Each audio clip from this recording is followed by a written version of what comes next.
Welcome to On the Homefront. I'm John Murphy with a weekly magazine about the arts and community living in Eastern Connecticut, focusing on Tolland, Windham, and New London counties. I'm here live with my co-producer Matt Rupar every Wednesday from 5 to 6 with a variety of topics. And our program this week has 3 segments. We're going to focus on the regional music scene, focusing on the good work from the Stomping Ground in Putnam and the Side Door Jazz Club in Old Lyme. Then after a short break, we're going to hear from the Windham Regional Arts Council about some upcoming events. And we'll close out with an update from the Windham Theater Guild. So we're going to start out today with a look at the regional music scene. I had these 2 gents back in the house in the early part of summer. They've been with us for a while trying to feature music in our region. And we're getting different venue operators to come in to try to connect all the venues so people can support each other, cross-schedule, and let people make better connections. And they have some good news to share. So next to me is Terry Paquette from the Stomping Ground in Putnam. And farther down is Chris Beaudry from the Side Door. Welcome back to the studio, guys. Good to have you here in the house. Thank you for having us back, John. So before we get into the details, Terry, could you talk briefly for people that are still learning about the Stomping Ground? It's a restaurant as well as a venue. And you got the bug to do something like that very young in life, you said. I did, just from like a local experience, and all of a sudden you're doing something like that. Yeah, that's true. I started, I'd say, honestly, back in 1992, when I was pretty young, I got a job at the Vanilla Bean Cafe, and they were featuring music on the weekends. Great spot. Yeah, great folk scene. And it kind of inspired me to say that one day it would be really nice to see something that was kind of like an English pub style place that had live music all the time. And I didn't know I was going to be the one to do it. And lo and behold, in 2012, we opened up. Yep. And we've been doing live music every single day, 6 days a week since. It's been pretty sweet. So how was the summer for you this year, overall? The summer was good. It's, we're in post-COVID, so it's tricky predicting what's going to happen on a week-to-week basis, but we've had some really great live acts. There's a lot of people coming up and down the East Coast touring, getting back into touring. Musicians were kind of holding back for quite a while, and it felt like this summer they finally launched again and they got back out. Right. So it's been good, and I feel like winter and spring are going to be great. I see a lot of acts requesting dates and shows coming up. They're kind of planning their 2023 already, so that's really nice. So they're more confident things are going to happen. Yes, definitely. A lot more confidence in the whole industry. It's good. So how has it been for Old Lyme this past summer down there? It's been good. Same deal as Terry. Towards the end of the summer, we had a little lull. People were just gearing up to get back into the swing of things. And so were we, because we had our second annual Back in the Swing Jazz Festival. The first year, we basically came out of COVID by having a big outdoor event. And this year, we kind of doubled it in size, and we were proud to feature 2023 NEA Jazz Master Kenny Garrett. So that kind of, gave us a nice boost to back into the, going into the fall schedule. We're now 3 months out with our schedule. So we have some bigger names coming because of that runway that we're able to plan on a lot of these international artists that are booking their tours. So we were talking about Randy Brecker is coming for the first time to the club. Wow, that's of wonderful. The famous Brecker Brother Jazz Fusion Group. Yep. We have the great Carmen Lundy at the end of the year in December. And then we have somebody who's actually played the Stomping Ground quite a few times. That's Greg Abate is bringing his quartet. Oh, he's wonderful. Live and local. So, we have these international acts, but we also have the locals. And a lot of the times, the local acts, they do, more on-the-ground campaign and end up filling the house more, which, it just shows the fervor and, the dedication that these musicians have to their art and the scene locally. So, good mix. This weekend we have Ed Fast and Conga Bop, which is going to kind of test our limits. We have 10-piece rumba band that's going to be on the stage with 3 percussionists with basically full drum sets. So we're already 2/3 sold. You better get OSHA in there to check out the specs on your stage. Yeah, right, yeah. So, grand piano, which is being played by the great Zakai Curtis, who actually now lives in Manchester, Connecticut, but he's played with Donald Harrison, many famous names, his brother Luquez, both Hartford musicians, but they've played with everybody and anybody, and now they're back on the scene in local Connecticut and bringing great music to the Side Door. Yeah. That's really great news. And the nice thing is, if you can hear the show or watch it, we're in the region, you're all within a reasonable drive of any of these places. You're not going to New York, you're not going to go to Boston. And for you, the economics is you're also tied in to the Old Lime Inn. Can you share how that changes some of your plans since you have two businesses that are together? Sure. That's unusual for a club. It's unusual for a club, but it's also extremely beneficial because we don't have to necessarily, press ourselves to find lodging for these musicians. We have the rooms right there. That's a really big deal. So we sure. bring somebody from, LA. We have, for instance, Benny Green, great pianist who played in Ray Brown's trio. He played with Art Blakey.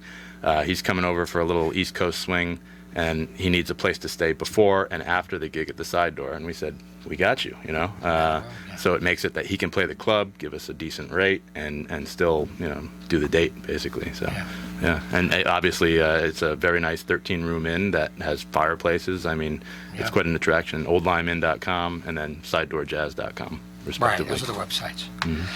For Terry, it's thesidedoorjazz.com, but it's Nope.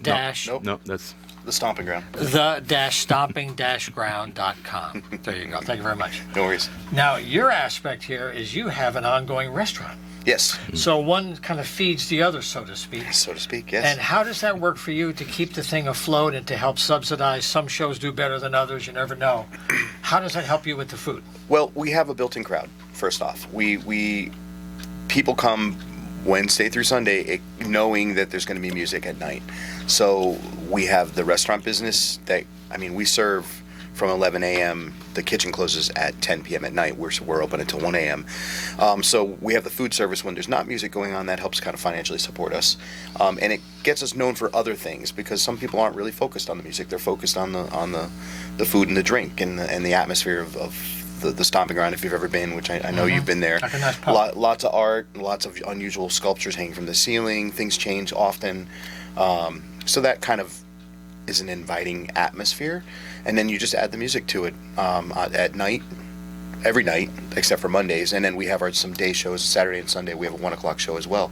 So you have people that come through town checking out things, stopping in for dinner, and then next thing you know, there's music, and they stay. Right. It's interesting. It's great because when I have bands that are coming from outside the area, we get regional bands, we get touring bands that come from nationally.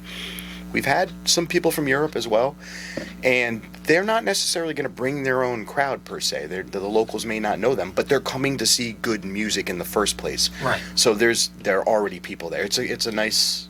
It feeds each other, as you say. Mm-hmm. So it's a good thing.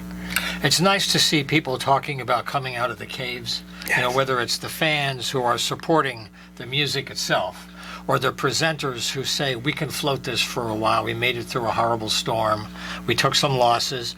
But if people will support it, the musicians are ready and they Yes. feel safe. And that was a problem for them. I can imagine on the road how hard that would be. I actually had a musician who's played a few times at the Stomp over the past few years just reach out to me this week and say that we're finally playing indoor venues after COVID is gone. So it's still happening. People are still coming out of their shells. I also wanted to say, if people still are, shy to come out, we do live cast all of our shows for a small ticket price. Obviously, we want to get the musician paid for that as well. Of course. But sidedoorjazz.com/livestream, and you can check out the different shows that we have there. And if you're across the West Coast or you're just across town and you can't make it out to the club, check us out. Yeah. That's actually something that we're looking into doing as well. We'd like to be able to support the musicians and present the music to people who aren't able to or aren't willing to come out, into public places yet too. Yeah. So it's good. That's one way that people have made some lemonade out of COVID because you do have like town meetings can be virtual. And so if you have a job and you can't come in, you can see it at night. Right. So this technology is a tool now for the future, Yes, right? yes, and it's being embraced by everybody. I think most of us got used to it. Yeah, that's it. Now, one last thing I wanted to ask these guys about is kind of a bigger question, and that's why I had them here in the summertime. It's about our regional music scene and how healthy it is.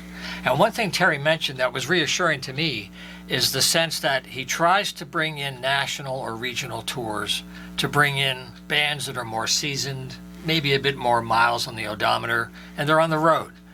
But sometimes it doesn't work out, and he needs local people as well. And he's finding plenty of regional performers that live within a couple of hours that are looking to play.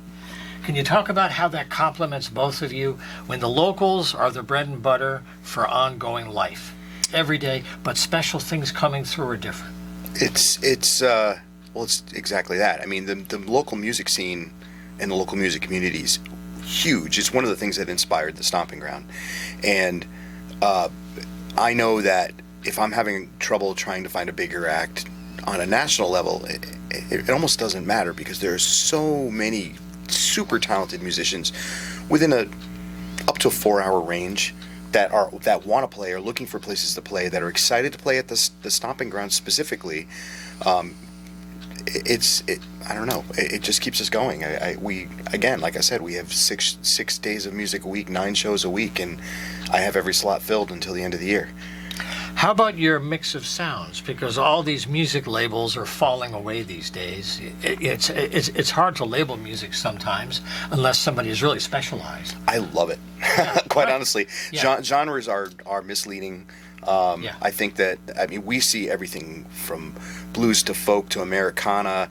We have what I guess you would call world music, but I have a fellow coming from Senegal, Africa. Wow. And about 6 weeks or so, we've had people from Mali that come through. They're coming out of the city areas, out of New York or out of Providence or Boston, that come down to play. And there's a huge wide range, and it's really hard to nail down some people's styles. Yeah. To one specific. We had a band, I believe their name is Zakina, and they're from the Northampton area, but they play music from Uganda. Mm-hmm. How do you classify that? It's awesome. It's great. Yeah. That's part of the fun, is surprising people that Absolutely. are looking to be surprised. That was the whole point of the Stomping Ground, was to bring music to the area that people would not otherwise find locally, that they may not even know existed until they walked in and sat down and saw them on stage. There you go. So, And how about the jazz community, the base, for players who are locally based, close by, and the heavy hitters? There is a robust jazz community in Connecticut. It's just people don't know where to look a lot of the times. And I think some great resources are, check out the Hartford Jazz Society. They're number 1 in my book. They have a very robust calendar on their website. Decades they've been around. Paul Brown Monday Night Jazz Series actually is still continuing to this day. I believe Paul Brown started it in like the 60s or 70s in Bushnell Park. Rest in peace. Yes, I had the privilege to study with him for a year actually at the Hartford Academy of the Arts, so very fortunate myself. But HartfordJazzSociety.org, I believe. Memberships are very reasonable. Yep. They have membership appreciation events. They do a jazz cruise every summer. Yep. Another great hub for jazz information would be the New Haven Jazz Underground. They have a great Facebook page. They do a lot of jam sessions. It's Nick DiMaria is a trumpet player and a local organizer who probably plays the Stomping Ground on the regular. He's up very shortly. Shout out to Nick DiMaria. Yeah, he'll be playing with Skylab. Yeah. That's his band. Yeah. It's right around the corner. So, along the lines of your question, we actually have been doing a monthly jam session where we invite either a host band from a local university, such as Hart or UConn, to host, basically be the opening act, and then we call local musicians to play on stage. Yep. Nick brought his Skylab, and the place was packed just because of the word of mouth, the local network. So we're going to continue doing things like that. I invite all the colleges, UConn, UHart, Wesleyan, come on out and, jam with us. Yeah. Well, this is great news. I'm glad you guys came by today and all this hard work. I hope people get a chance to support these clubs.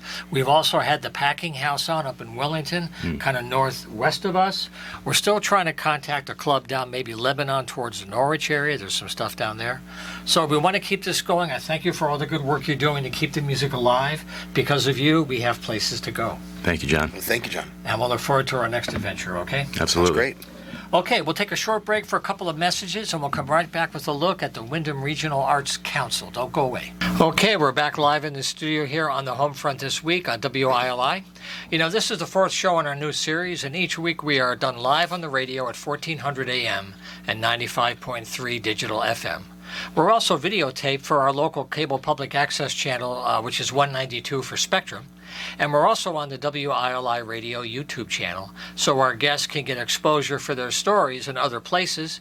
Like after Tom is here today, we'll send him a link so this interview could be posted. People can use us as a resource to get the news out, which is what we're doing right now with Tom. My friend Tom Hurlbut is a photographer, a wonderful photographer, but the reason why Tom is here today is he's on the board of the Wyndham Regional Arts Council, and they have some events coming up, and he's going to give us an update. So, Tom, welcome aboard. It's good to have you in the studio. Good to be here. Greetings. Yes, indeed. Well, I look forward to saying what's going on at Wyndham Regional Arts Council. First of all, we've got monthly art exhibits and upcoming sale at the exhibit space at the Wyndham Hospital. Current exhibitor is Freetha Lawrence, who specializes in Zentangle oil painting and colored pencil. Her show will end on 10/31, and then for November, 2 artists will be on display. Mickey Wells, who does oil paintings and pen and ink, and Hattie Griffin, who works in abstracts, which will be a contrast to Mickey's work, which is representational. In December, we will open our small and affordable art show for the holidays. This is a membership show, which usually features up to 20 artists and photographers. Work is 9 by 12 and under, and is intentionally made affordable. I think a $50 cap on pricing. I'm not absolutely sure about that, but in the zone of not making it a budget breaker for somebody. Exactly. Yeah. So some good affordable Christmas presents to be had there. And also we have an art demonstration series, and on Sunday, November 13th, we are hosting the first in a series of artist demonstrations. Susan Bosworth, an award-winning pastel painter, will be demonstrating a landscape painting from start to finish. The event will take place from 1 to 4 at Millbrook Place, 1267 Main Street, Coventry, and the admission is free. The site is wheelchair accessible and open to all. Instant art. That's pretty cool. I've got 3 hours, and here it comes. I like that. And last but not least, the Young Artists Music Competition, Sunday, December 4th, beginning at 1 o'clock at the Burton Levitt Theater, Wyndham Theater Guild. Registration is currently open to all young musicians, grades 7 through 12. The categories to be judged will be piano, strings, wind instruments, and vocalists. Cash prizes will be awarded to the superlative performances in each instrument and age category. We urge music teachers, parents, and students to check our website for details on entry requirements. The registration deadline is approaching quickly. And that website, the registration deadline is November 7th. I don't want to forget that. Right. And the website address is at www.wyndhamrac.org. And the kids who come out for that music competition just blow me away every year. They're just amazing for any age, not just kids. Yep, that's right. So the website is the way to stay in touch all year if you want to follow up on the things that Tom just mentioned or things coming up later in the year. It's a good website to go to throughout the year. Now, I've often had Kathy Shires on the program. She's the president of RAC. But it's nice to have a board member here because you're also part of the unsung heroes that keep things running. And I wondered for you as a board member, you've been on the board 3 or 4 years. It was a real challenge for COVID. And every organization we've had on had their own story about how they adapted and tried to stay positive and get through it. So for the things that you were able to do, how did that work out for you and the people you work with at RAC? Yeah, well, it was tough. For example, doing art exhibits at the hospital, we could mount them, but people couldn't go to the hospital and wander around because of COVID. Right. That's right. A lot of programs that got canceled, where a lot of programs that we do, sending school kids on buses to music programs and such, couldn't happen. So, yeah, we were really pretty minimal at what we could do during that time. So that was tricky. And looking forward to getting things ramped back up again and going. Yeah. So, do you have any openings, or how large is your board? And if somebody wanted to get involved, what are different ways people could kind of lend a hand in different aspects? Oh, sure. Yeah. I don't know as there's a limit to it. Yeah. I think anybody Well, I mean, the who's kinds really of skills. Not people don't think that their everyday skills have value. I can do this kind of stuff well, and you may not think that could help an organization in a big way. Yeah. Where to start with that? I mean, where anybody who's interested in getting involved. I got involved because I just wanted to get involved with a community organization, and it seemed like it might be a good fit. So you just showed up one day at a meeting, and that was it? Yeah. Well, I did get recruited by another board member. Okay. And I am going to expand my skills in web design. We just did a new website, so go to our website and see our brand new website. Excellent. And I'm learning how to update it. So that is brand new to me. And I figured it was good for my growth mindset to learn some new skills, as well as be able to provide some skills with creating content for that website, photographing events and such. Yeah. So, one of the nice things for me when I have people coming in the studio who are artists is they get a chance to talk about their craft and how they do what they do. So when I hear the word photography, I think about a whole universe of things, but people make choices in photography. And I wondered, since this is a vocation and an avocation for you, in recent years, how has photography changed for you in your art? Or the technology of photography? I mean, people know about digital photography now and that kind of thing. But what kind of technology changes have allowed you to do more with your art that are helping you do more or helping you share it more efficiently with others? Well, for one thing, covering events kind of got a little slow during COVID. And I work at Eastern Connecticut State University as their staff photographer. That's right. Which I really enjoy doing. It's really interesting to get into all the different departments and cover what different people are doing. If there's something interesting happening, I get to document it. And I really enjoy a sense of purpose at promoting the university and getting it out there, creating content for university relations department to show what goes on there. And another big growth mindset thing for me was shortly before the pandemic. Very sadly, an instructor passed away who taught photography there, and I was asked if I wanted to take over the class. And without waiting a second, I said, "Oh, of course I'll do that." And then I hung up the phone and thought, "Oh my gosh!" And the next day, I was in front of a class teaching photography, and I'm still honing my skills there with that. But that has been a real growth mindset thing about learning how to transmit what I've been doing all my adult life to people who've never held a camera before. And it really took a while to deconstruct. I'm still doing it.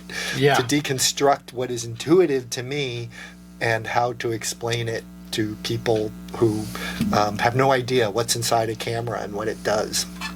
Well, it's true. In the last 10 years, even 5, the technology has exponentially exploded. And people hold things in their hand that were impossible a generation ago, optically, every way. But my question is, when you work with people, are there any basic things that people can do, even if they think they don't know photography? But with the phone, backgrounds, objects in the way, are there any things that are basics that people can learn or follow that could make their pictures much better with just a little bit of effort? Not a lot of work, but a little better thinking, and your picture pops. Well, I'd say the first thing is look behind your subject. What's going on back there? Are things sticking out of somebody's head? One time I accidentally posed a bride and groom in front of a fireplace, and there was this big antique rifle hanging on the wall, and I was paying attention to what the people I'm posing and what they were doing, and realized later in the background, like, the rifle was kind of going right through their heads in the background. It was a shotgun way. Yeah, so that one definitely got weeded out. Backgrounds. So look behind your subject, what's going on. And the other thing is, I think a lot of times people just don't get close enough or zoom in enough, and the thing that they see that they want their picture to be about is tiny, and it gets lost with a whole bunch of extra space around it that isn't telling a story or contributing to what they're trying to do. So get closer or zoom in until it's so tight that you're too tight, and, Right. and that because and it's something I still have a problem with, that I'm often cropping photos tighter after the fact, and you should really, just when you're taking a photo, be mindful of using the entire image space to tell the story that you want to tell in your photo. Yeah, the whole frame. Yeah. So Use the somebody frame. has their phone, they've got thousands of photos of varying quality, whatever. One thing I know people have asked me about that I'm still looking for is any software recommendations for managing photos. Not necessarily Photoshop, high-end, getting ready for a magazine kind of picture. But I've got a lot of pictures, I want to organize them, but my typical software that comes with a computer, like Photos, doesn't really do it. Well, I do live my life in Adobe software, and Photoshop is expensive. Yes. But there is a program, Photoshop Elements, which is a lot more affordable, and it has more tools than most people will really probably need. They won't go for want. And I would say that's a good place to start, and then look at some online tutorials to get versed in it. And my other big advice to people is to back up their photos. Well, because people just have a gazillion photos on their cell phone, something happens to the cell phone, and they're gone. Now, of course, nowadays maybe I need to be a little more up to date, because a lot of phones do have cloud storage as part of it. But making sure that your photos exist somewhere besides right on the device, or if you're using a camera, that they exist somewhere besides just on your memory card, Right. because there's so many ways that all your photos can just disappear in a blink and they're gone. Yeah. So I would say that is important. So you've had some time to be a teacher and to help people find their way. What do you enjoy most about teaching right now when you're talking about a technology teaching, a process? There's like one course, 14 weeks, but it could be a whole year-long course if you really get into it deeply.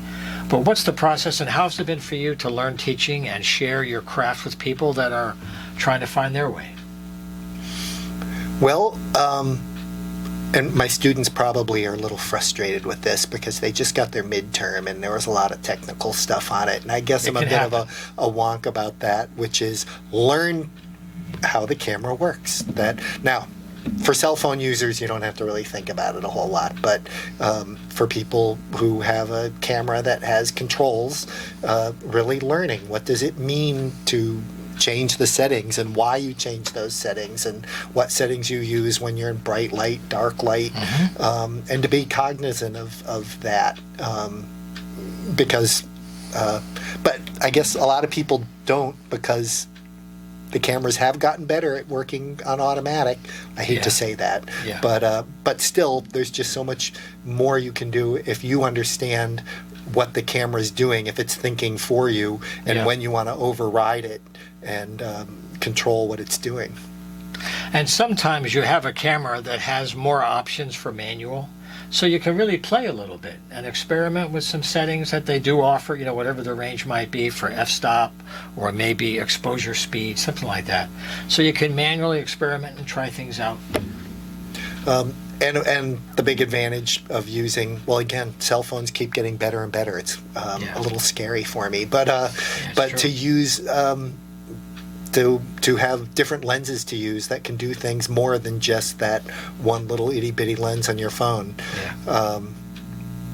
And I guess that's for the enthusiast, because even myself, the best camera is the camera you have with you, and I don't always want to carry a big heavy DSLR around all the time. And there are times I do see something amazing, and I'll You stop. whip out the camera phone and capture things Yeah. that before would have been lost. Yeah. Well, Tom Hurlbut, I want to thank you for coming by today and for all the work you do with the Wyndham Regional Arts Council as a board member to all these great events. I want to mention the website again. If you want to follow up on everything that Tom mentioned today and more, you can go to wyndhamwrac.org. Oh, hang on. Yep, That's one more. actually wyndhamrac.org. RAC. I guess Wyndham takes place of the W. Oh, okay. So like the regional was taken out because it goes back to Wyndham Regional Arts Council. No, regional's there. It's Wyndham. That's Okay. the W is for Wyndham. So Right, now we've confused wyndhamwrac.org. Yep. No, I'm fired. I have to fire myself. I'll have to have Tom flog me after we're off the air. wyndhamwrac.org. Of course, you can always Google Wyndham Regional Arts Council, There you go. and that'll take you there. Okay, I need a cappuccino. Let me tell you, I need a cappuccino. Tom, thank you for being here. A pleasure. I look forward to next time. Take care. Likewise. Okay, so we have the Wyndham Theater Guild up next, if I can control myself and not embarrass myself any further. And we have some music for you now from Patty To It.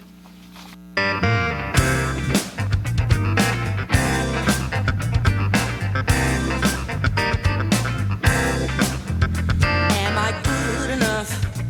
Am I fast enough? Am I smart enough? Am I strong enough? Should I shake it? Should I wake it? Should I take it? And will I make it? Asking these questions, it's always in our lives. Sometimes you are flying, sometimes you take a dive. I want to let you know that you are not alone. These thoughts are all within us and they shake us to our bone. You are good enough. You are fast enough. You are smart enough. I am strong enough. Should you shake it? Wow, should you wake it? I wanna see you take it.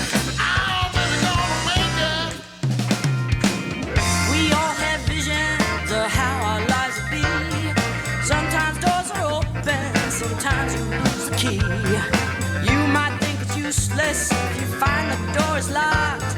These questions might come to you when the way ahead is blocked. Am I good enough? Am I fast enough? Am I smart enough? Am I strong enough? Should I shake it? Should I wake it? Should I take it? And will I make it?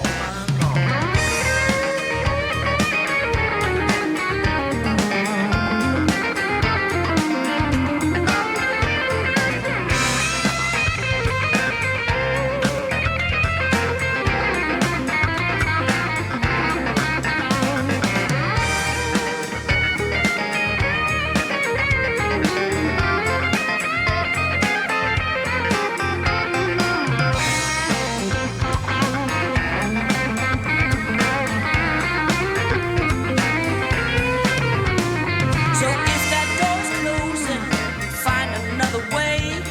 Straight lines aren't the only path, as many people say. Don't give up on anything that you might want to do. Say these things right to yourself and it just might come true. I am good enough. We are fast enough. We are smart enough. We are strong enough. We will shake it. We will wake it. We will take it. We will make it. I know that's right, dog. Shoot, I'm gonna spread my wings and fly. You better follow me. Say what? Make some noise, baby.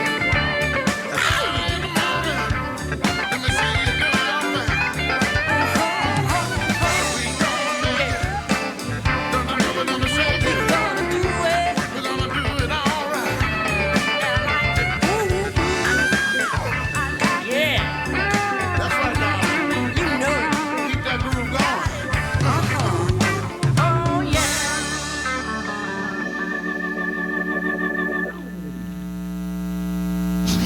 All righty, we're back live once again. I want to thank Patty To It. This is her new album that's been out for a short while now called Hard Case of the Blues.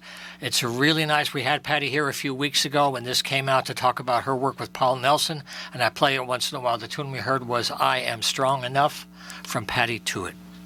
I also want to do a shout out to Bruce John, who will be with us next week. He is going to be here talking about his wonderful Breadbox Folk series, and he'll go down the whole schedule and give us an update of how he's doing here on the phone. He's getting better. He sends you his very best. He's been very active on his Facebook page to keep people connected. But coming up on October 23rd is Christine Lavin and Sandy Bailey. And I mentioned to Bruce that I mentioned that today. It's the 23rd, Christine Lavin and Sandy Bailey, 4 o'clock on Sunday at St. Paul's. And we'll look forward to having Bruce here next week. But right now we have the Wyndham Theater Guild in the house, and we're very happy to have Mark Loback here. He's been with the Guild now for 10 years, and they have a production that's opening soon, and Marianne is here as well, Marianne Drew. So thank you for being here today. Thank you for And so share the good news about what's going to happen. It's so nice to have the theater lit up with people again. Wonderful to have live theater again. Like we just finished with the Rocky Horror Show and That's had right. gigantic audiences there. That was one thing that people kept saying. So good to see a theater full of people again enjoying a live production.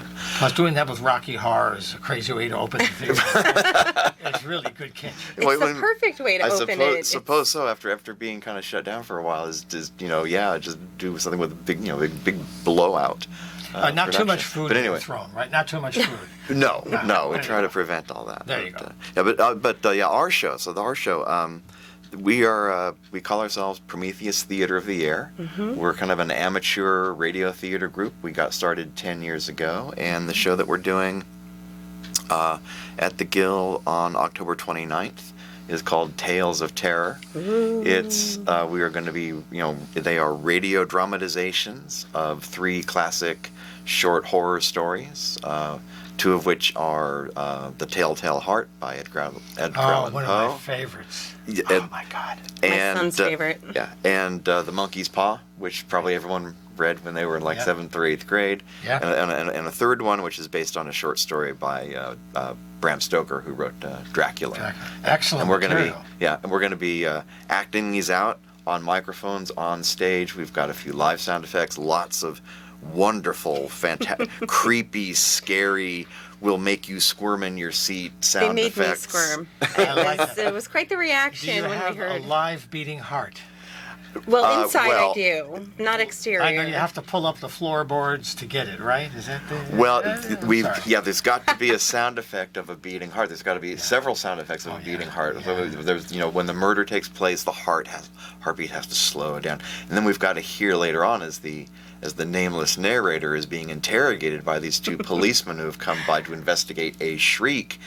And now suddenly we've got to hear getting louder, heartbeat, and we're wondering, where is it coming from? Is it the nameless narrator just in his mind? Are the police, do they know what's happened and they're trying to kind of get him to confess? I'm getting so amped up with you just telling me this right now. Oh, yeah. Because I'm I ready. know it's going to happen, and I'm always like, but what's going to happen? Is it going to be the same thing that happened the last time? It is, but is it? When will it break? When will he snap? When will he snap? Oh my gosh. When will he he snap? snap? And the way we're playing it is with the 2 police officers. We're trying to make it very ambiguous as to whether they believe what he's saying, that nothing is wrong here, or whether they actually suspect that he has killed the old man, and they're acting that way to get into his head. Right, he's already Kinda this gaslighting him. nervous guy. Right, you gaslight him and get him to confess the crime that they already believe he committed. I've likened it when we were first thinking about doing this one. It was it's kind of like a Law and Order thing, like Briscoe and Green, a big good cop bad cop, good cop bad copping this guy. Yeah. So, Marianne, what's your part in this madness? You're barely containing yourself here. Oh, yes. Well, I am in 2 of the skits. I have 2 fun characters that sometimes I feel typecast, where I'm just chipper and sunshiny. Well, because Yeah. you are chipper. You are sunshiny. I am. I saw you in the lobby. You got brighter. I have 2 characters that are fun and lead to more amazing tidbits in the story. I'm speechless, literally. Well, one of the roles that she plays, and I deliberately wrote the role with Mim in mind, was the third, actually second in order of sequence, called The Cat's Revenge. That's the one that's by Bram Stoker. It was that short story called The Squaw, and I changed the name to The Cat's Revenge. And the climax of the show is in the dungeons underneath Nuremberg Town Hall, which really exist, and there's an actual torture chamber in there. Wow. And you've got 3 American tourists who are being led on a tour. They just managed to get the tour just to themselves, and Mim plays the German docent who is leading them through the dungeon, finally to the torture chamber, where the climax of the show takes place. It's a hostile kind of thing. I feel it coming on. Well, but Okay. but see, I told her to play a docent. You know, to be charming and chipper and friendly and all I this have sort no of. idea. And Yeah. very proud of my space. Like, Right. this is an amazing dungeon. Check this out. Have you seen one of these before? Yeah, it's. I'm just so excited about each little bit within, and then when the action happens, it's like, I'm not sure about this, and then okay, and then what's going to happen next? So And then, right, if it's going to be like the audience is going to slowly begin to think, wait, is that where this is really oh my God, this is real, that is where this is going to, oh my God. It happens. This is where it's going to go. This is that is what is going to happen. It's slightly out of control. And I Yes. and I don't want to say anything more. No, don't say anything. Don't say anything. It's got to be a surprise. Yeah. I know. I've said enough. It's going to be fabulous. But you've talked about the theater and the stories, but the radio part. Oh, that's my The favorite. radio. Tell us about the radio part. How can people hear this craziness? Yeah, well, actually, we're going to be broadcast live here on WILI. While we're performing, it's going to be broadcast from we're setting up a remote link. Yep. And while we're performing it on stage, and hopefully the audience is, reacting and Screaming as much as possible. screaming as much as Something. possible, which our microphones will pick up. It's going to be broadcast over WILI at the same time. Very much like how some radio dramas in the 1940s, Yeah. the big ones like Lux Radio Theater, were actually done in auditoriums where you had the actors on stage doing all this stuff on microphones, and you had a studio audience that you can sometimes hear. And so Yep. we're kind of duplicating that here for 2022. The audience actually kind of the audience in the theater kind of becomes part of the show itself. It's not just us up there acting and using the sound effects. Right. It's the audience reactions as well, and the people in the listening audience hearing this over the air are going to get to hear this as well. And the audience will know that they're on the radio as part of the show. Yes, they Yes. will. Yes, they Yes. will. And we've got to rehearse them a little bit too, because we've got to like with the old time things, they'd have these big signs they'd hold up that says applause or something. Right? And so we're gonna have to rehearse the audience right at the last second. Scream! Here's when Jim York holds up this sign. Right? Do this. Do this, and right, Sure. applause. Yeah, Absolutely. Yeah. That's part of the fun. That's part of the. That's fun. part of the reason for coming to see us perform the show. Is that the fun is that part of the fun. I also love the choreography that we have when we're tell me. needing to be at a mic, because we only have so many Yeah. mics Yep. and there's so many people. People kind of take their turns coming so, on mic. Yeah, and it's rather difficult to figure out who goes where, because height differences, how you talk when you're holding up against a mic. There's lots of things to consider, and then who's going to be on in what scene. So you have to have the people there, so you're not scuffling around in the space, Making noise. or rustling papers. That's why there's Right. a director. That's why there's a director. Me, yes. Yeah. And when we've done we've done 2 shows live on stage before. We did them at the Hampton Community Center. Fabulous. And one of the comments that we got from the audience is both times that what they found one of the most interesting things about the shows was watching what we call the choreography, and that is people having to come on mic, go off mic, Yep. me directing, like holding my hand out to somebody, like, okay, don't talk yet, wait for the sound All the effect, and cues. then all the cues that we do and everything, all those sorts of things. And then the other thing they find interesting is every now and again closing their eyes and just listening to it and listening to the sound and creating theater of the mind and just being and just in the being space. in the space and hearing what's going on. And But they Yeah. love seeing the folios. They love seeing the sound Oh, effects yes. happening. They're like, yeah. oh my gosh, what's he doing over there? And he's I was going to ask making about all that. these amazing motions with like random items that sound very specific. It's There was a famous guy whose name was Foley, and they named the craft of live sound effects for him, either it's a film or a stage. And I've done some live radio drama. Foley is nutso. It is crazy because it has to be loud enough to be heard but not distracting. exactly. It's got to be the right kind of sound, like the right kind of door. I don't know what it is. But the question for you is, how have you orchestrated the kinds of sounds they're going to do? And are they being played or are they being made? A combination. We're going to have some sound effects that are going to be live, but really the stuff that you can get, recorded sound effects, it can produce sound unlike anything that you could do live there on the stage. And you don't need a 20-foot long table with all these apparatuses and someone who's trained for months or years. You can produce some really scary, spooky, creepy, gruesome sound effects by getting these digital effects that people record themselves and they put on free websites. You can get them, you download them. That's right. As long as you are in accord with the Creative Commons license that they have specified, you can do whatever you want with them, and so you can mix and match and put them all together, and then we get these sound effects that people hear them and they're just sort of like, oh my God, right? It's just One of them is just, it had a couple of us going, oh my God, what? I played. I said, you want to hear the sound effect when this happens? They said, yeah. We're rehearsing over Zoom, and I played it for them, and they were just like, oh my God. You don't want to hear the squish. It's just incredible, and the fact that you or Mark were able to find these specific sounds, and then edit them and augment them and combine them in various sorts of ways. Yeah. So things are going to be very suspenseful at the Burton Levitt. We hope so. Hey, we want crossed. to give people even just the a nice. bats in the belfry will run away. But I like the bats. Give people No, a good, keep the nice bats. Halloween scare. 3 stories, October 29th, Yes. live. Be there.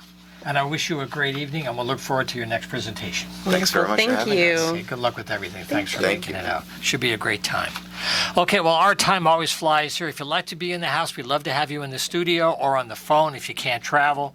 The best way to reach me would be email, and that's john@humanartsmedia.com, and we'll connect and find the right time. So once again, thanks for sharing some of your time with us this week. I thank you very much, and we'll see you next time here on the Homefront.